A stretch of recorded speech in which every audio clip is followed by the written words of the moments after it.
rub and acknowledge the laughter from those who had witnessed it, in the background of this doomed comic criminal conspiracy were men who threatened to inflict more than a minor bruising of one's rear end. There were cold-hearted killers, violent psychopaths who would for years have murdered, tortured and terrified anyone who got in their way.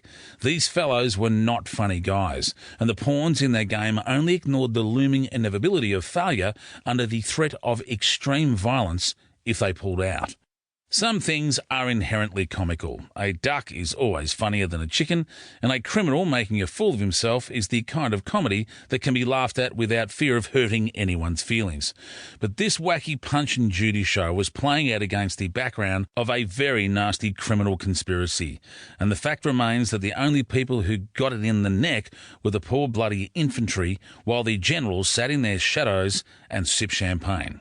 Or, in this case, hit up pethidine, chomped on cigars, gorged themselves on party pies and perched their enormous asses on the Treasury benches of the Queensland Parliament.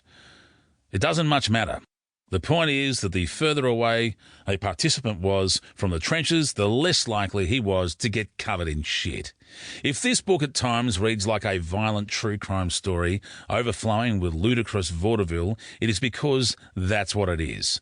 The Fine Cotton Fiasco occurred at the junction of two great events: the looming collapse of the Queensland state government led by Sir Joe Bjelke-Petersen in a shower of fetid corruption that could no longer be ignored, and the Sydney gang wars of 1984 through 1985, where a new group of villains cashed up on drug distribution and armed to the back teeth challenged the existing order who had dominated organised crime in the city for almost 3 decades by ruthlessly murdering anyone who got in their way.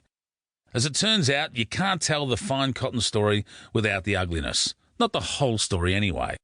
As we were putting this book together, we were constantly struck by one thing, that just about everyone we told about the project had heard some version or another of the Fine Cotton story, or at least knew about the ill-fated ring-in in Queensland.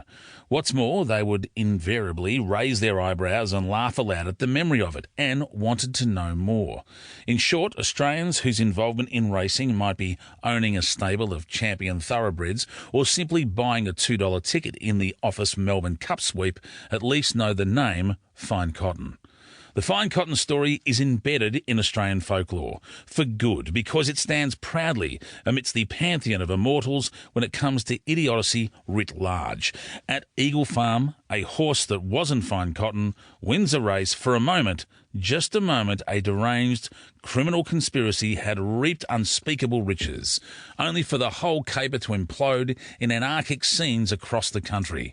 It just goes to show that from the great and the good to the greedy and grotesque, there's no such thing as a sure thing.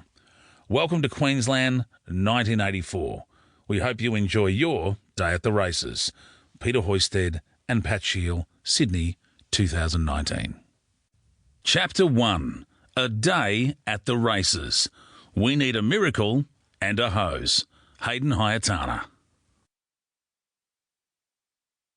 Race Day, 18th of August 1984, Brisbane, Queensland, dawn. The three of them, Hayden Hayatana, John Gillespie and Bobby North, peeled themselves off a lumpy couch.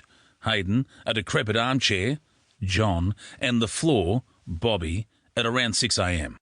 John was the first to stir, which had nothing to do with diligence and everything to do with a bladder about to burst at stopcocks and a tongue as dry as a Wilcannia nature strip on New Year's Day. He woke the others when he staggered to the kitchen, pissed for an eternity into the sink, and groaning with relief pulled one of the few remaining beers out of the fridge and ripped it open. After swallowing most of it in one cacophonous gargle, his half-strangled, half-burped "fucking hell" and the suppressed gastric heave that followed were more than even the terminally hungover Hayden and Bobby could ignore. Hayatana opened his eyes, one after the other, and immediately wished he hadn't. The place was a wreck. But it had never been pretty. Then again, it looked much worse than he remembered it the morning before. It stank of stale beer and 200 or 300 cheap cigarettes. Grisly as it wasn't the state of the house that filled him with horror. It was the unfolding realisation of what being in the place meant, why they were there, and what the day ahead held in store. He closed his eyes in a vain, desperate attempt to transport himself